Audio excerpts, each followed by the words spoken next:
Let me tell you something that may sound insane at first, but your spirit already knows it's true. You were never ordinary. You were never safe. You were never supposed to blend in because you were chosen. And not by man, not by popularity, not by religion, not by bloodline or birthright, but by a God who whispered your name before time had a clock.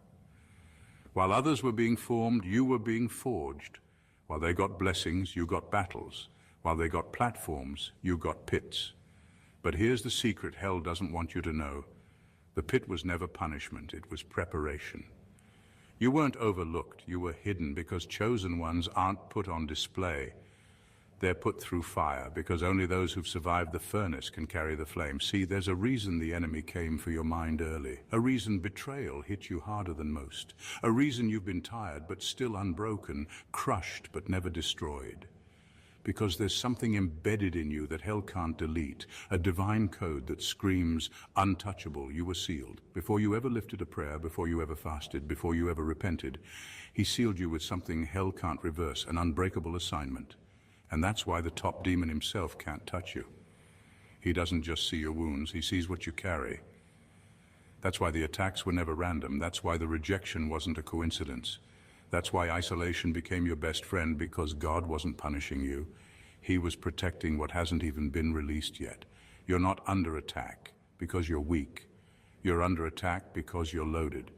You're not just a person, you're a prophecy in progress. So now the question is, will you believe what life has said about you, or will you step into what heaven already knows? Because when God seals a destiny, it doesn't matter how hard hell hisses. The chosen cannot be cursed, the sealed cannot be touched, and the one who walks with fire cannot be burned.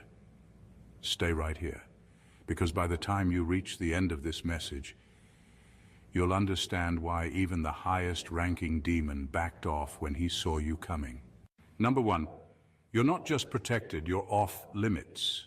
You're not just protected, you're off limits. There's a difference.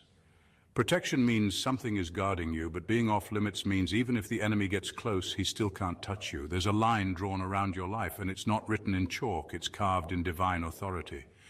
God didn't just say, I'll keep them safe. He said, don't touch this one. That's a command, not a suggestion. And when God speaks, the spiritual realm obeys. Even hell knows better than to cross a line God himself has set. That's why the attacks you've faced never did what they were supposed to do. You've been hit, yes, wounded, yes, but never destroyed, never taken out. That's because there's a layer over your life that goes beyond logic. It doesn't make sense why others crumbled under pressure you survived.